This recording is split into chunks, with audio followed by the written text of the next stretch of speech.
Hello, my name is Nick Davis. I'm a realtor with Remax Premier Group, and I live and work here in the Tampa Bay area. What I want to do is put a quick little video together for you because this is probably going to blow your mind. So, what I like to talk about is you're getting ready to sell your house, and everybody knows it's a seller's market here in the Tampa Bay area. Now, what if I was to tell you that if you overprice your house or price it above where we'd recommend, that it would actually sell for less?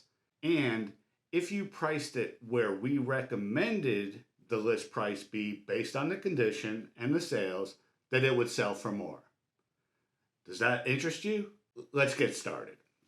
So, everyone knows the seller's market. We all know that. However, that does not mean that you can ask for prices that aren't warranted.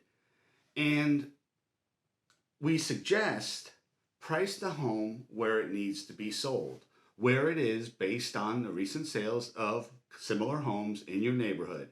Now, if your home, let's just say, hasn't been updated, in a while, and you're looking at sales of homes that have renovated kitchens, uh, bathrooms have been done over, all these things, and you're pricing it there at that level, but let's just say you have Formica and all these bathrooms have quartz, granites, you have carpeting and, 12-inch white tiles, and these houses have plank board tiles or wood laminate flooring. It's not an apple to an apple, it's an apple to a watermelon. So, what I'm going to kind of go over with you is a couple scenarios. Okay, first scenario, we have a home. It was listed. We gave the seller a high and a low based on the sales within the community. He's a longtime client of ours. And he said, Nick, I hear you, but I want to try here because here's some sales. I said, well, those homes have been renovated and, yours has not. So it's not the same.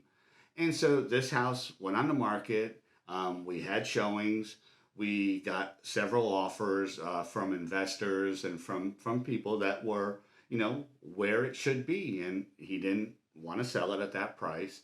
So we got another offer, and the offer came in. It was the highest lower offer that we got, and so we negotiated with the buyer, and we came to terms, and we put the house under contract. But from where the house started to where it sold was about $60,000 difference. And he made a couple mortgage payments, and then there were some repairs that needed to be done based on deferred maintenance. And so he actually said to me, hey, Nick, what if we just take the house off the market and I do these things on my own? And I was like, well, unfortunately, these aren't upgrades. These are things that, if you own a home, you have to do. And so it's not going to increase the value if you don't do the upgrades. And if you spend the money on the upgrades, you're just spending it to make a higher amount, which to me made no sense. And he understood and he made the repairs that were requested because they would be on every subsequent offer or inspection that we got. So, case number one. Case number two, a seller of mine says, I respect what you said, but I believe I can get more for my house. We put the house on the market. It was on the market. It was on the market. It was on the market. And, we got tons of calls on it, tons of calls. And everyone said the same thing. Oh, well, that's too high for me, And so then we finally got an offer on it. And the offer was 45,000 below. He hemmed and hawed, but he accepted the offer. Now, flip side. When I do my market analysis, I look at comparable homes within your neighborhood. Let's just say your house is 2,500 square feet, and I look in your neighborhood and there's other 2,500 square foot homes in there. Chances are it's the same floor plan as yours. And what I'll do is I'll go plus or minus 10% on my square footage of comparable homes in your neighborhood and see what's been active, pending, and sold within the last 6 months in your neighborhood. And those are our true comparables. So if everything in your neighborhood is selling at, let's just say 2,500 square foot, it's selling for 350,000.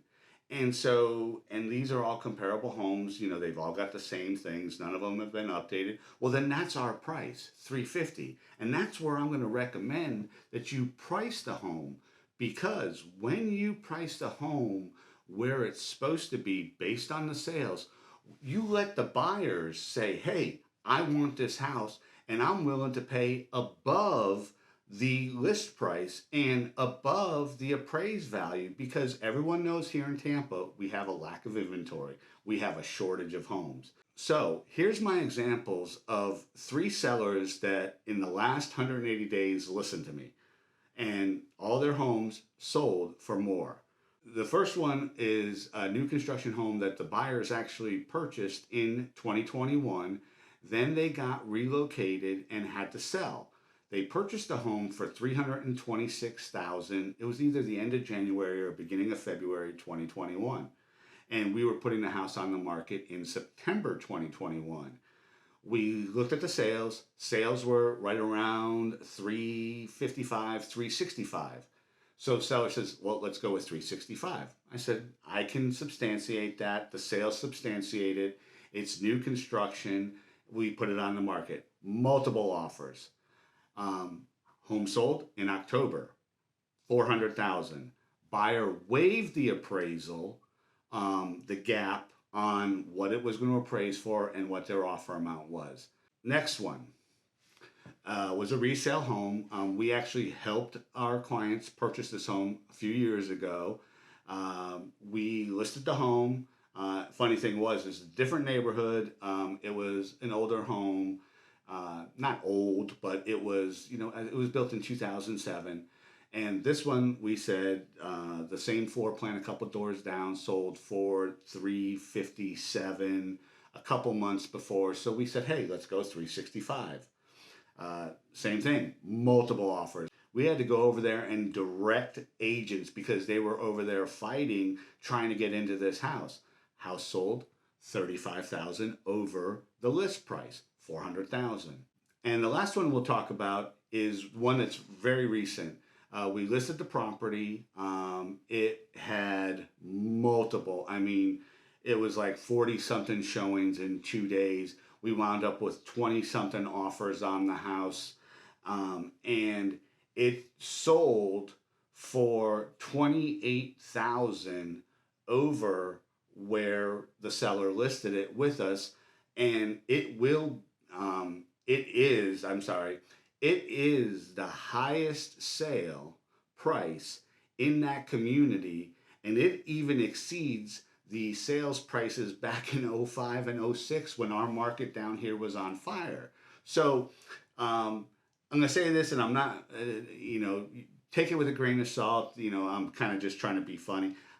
Don't be so greedy, because being greedy, you can actually lose money.